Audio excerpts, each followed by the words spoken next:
मान लीजिए आप समुद्र तट पर एक खूबसूरत दिन बिता रहे हैं। वहाँ आप ठंडी हवा को महसूस कर सकते हैं, लेकिन अपने हाथों से पकड़ नहीं सकते।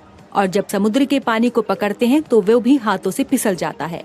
हालांकि रेत बिल्कुल अलग है, क्योंकि वो ठोस है। अतः हम ठोसों को कैसे अभिलक्षणित करते हैं? जैसा आपने अपने हाई स्कूल के अध्यायों में पढ़ा है, पदार्थ की ठोस अवस्था में संगठक कणों की एक सघन और क्रमिक व्यवस्था अभिलाक्षणिक होती है, जो अपनी माध्य स्थिति के दोनों ओर कंपन करते हैं। क्या यह सभी ठोसों के लिए संभव है? एक मूल इकाई जिसकी x, y और z दिशाओं में पुनरावृत्ति पर संपूर्ण त्रिविमीय संरचना का निर्माण होता है। वैसे ठोस जैसे कॉपर धातु जिनमें ऐसा होता है, क्रिस्टलीय ठोस कहलाते हैं। आप देख सकते हैं कॉपर परमाणुओं की व्यवस्था इस कॉपर ब्लॉक की सभी दिशाओं में एक समान है। क्रिस्टलीय ठोस दीर्घ परास कोटि प्रदर्शित करते हैं। हीरा, सोडियम क्लोराइड और कॉपर धातु क्रिस्टलीय ठोसों के कुछ उदाहरण हैं। हालांकि सभी ठोस इस प्रकार की व्यवस्था प्रदर्शित नहीं करते हैं। उदाहरण के लिए कांच में एक आवर्ती पुनरावृत्ति व्यवस्था केवल कम दूरी पर प्रदर्शित होती है। ऐसे भाग विसरित होते हैं तथा इनके मध्य व्यवस्था अनियमित होती है। ठोस जैसे कांच लघु परास कोटि प्रदर्शित करते हैं और अक्रिस्टलीय ठोस कहलाते हैं। आइए हम इनमें से प्रत्येक श्रेणी के ठोस के कुछ गुणधर्मों के बारे में पढ़ते हैं। क्रिस्टलीय ठोस। सोडियम क्लोराइड क्रिस्टलीय ठोस का एक सामान्य उदाहरण है।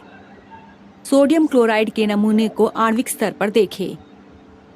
यह संघटक कण अर्थात सोडियम आयन और क्लोराइड आयन एक नियमित क्रम में इस प्रकार बंधित होते हैं कि प्रत्येक सोडियम आयन 6 क्लोराइड आयनों से घिरा हो तथा प्रत्येक क्लोराइड आयन 6 सोडियम आयनों से घिरा हो।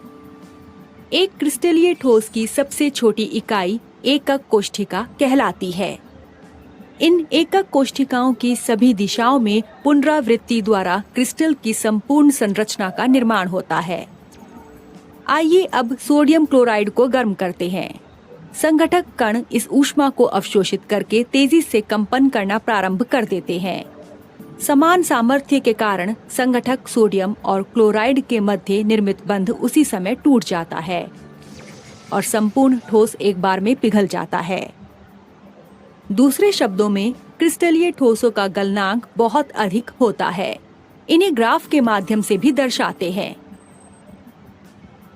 ध्यान दें कि 801 डिग्री सेल्सियस पर तापमान नियत रहता है जब तक कि पूर्ण सोडियम पिघल नहीं जाता है।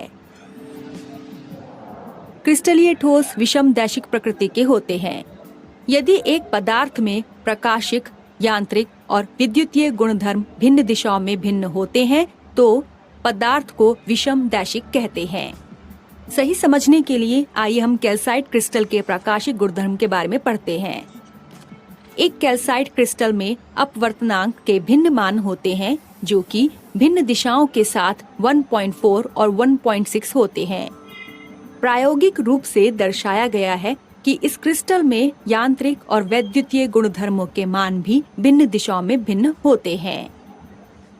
आइए क्रिस्टलीय ठोसों के गुणधर्मों की तुलना अक्रिस्टलीय ठोसों के गुणधर्मों से करते हैं।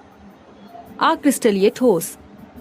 पहले के अनुसार क्रिस्टलीय ठोसों के विपरीत, जिनमें संघटक कणों की नियमित व्यवस्था होती है, अक्रिस्टलीय ठोसों की कोई नियमित व्यवस्था नहीं होती है, जैसा यहाँ कांच में दर्शाया गया है। क्या होता है जब एक अक्रिस्टलीय ठोस को गर्म करते हैं? आप देख सकते हैं कणों की यादृच्छिक व्यवस्था के कारण भिन्न बंधों की भिन्न सामर्थ्य होती है। जिनकी सामर्थ्य निम्न होती वो एक बार में टूट जाते हैं, लेकिन प्रबल सामर्थ्य के लिए अधिक ऊष्मा की आवश्यकता होती है। अतः पिघलना तापमान के साथ जारी रहता है जब तक कि संपूर्ण ठोस पिघल ना जाए। दूसरे शब्दों में अक्रिस्टलीय ठोसों का गलनांक अधिक नहीं होता है, लेकिन वे निश्चित तापमान परास में पिघलते हैं।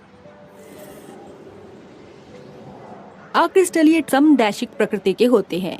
यदि एक पदार्थ में प्रकाशिक, यांत्रिक और विद्युतीय गुणधर्म भिन्न दिशाओं में समान है तो पदार्थ को समदैशिक प्रकृति का कहा जाता है।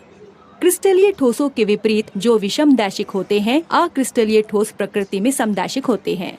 उदाहरण के लिए एक कांच की पट्टिका में अपवर्तनांक का मान समान होता है जो किसी भी दिशा के अनुदिश 1.5 होता है। सारांश। ठोसों को मुख्यतः दो भागों में वर्गीकृत करते हैं, क्रिस्टलीय ठोस और अक्रिस्टलीय ठोस। क्रिस्टलीय ठोसों में संगठक कणों की दीर्घ परास कोटि होती है, जबकि अक्रिस्टलीय ठोस लघु परास कोटि दर्शाते हैं। क्रिस्टलीय ठोसों का गलनांक अधिक होता है, अक्रिस्टलीय ठोसों का गलनांक अधिक नहीं होता है। क्रिस्टलीय ठोस विषमदैशिक होते हैं, लेकिन अक्रिस्टलीय ठोस प्रकृति में समदैशिक होते हैं। विभिन्न ठोसों में अणु किस प्रकार व्यवस्थित होते हैं? क्या अणु एक दूसरे के समीप व्यवस्थित होते हैं या फिर वे किसी पैटर्न का पालन करते हैं? यदि हाँ, तो उन्हें वर्गीकृत कैसे करते हैं? इन सभी प्रश्नों का उत्तर आगामी वीडियो में मिलेगा।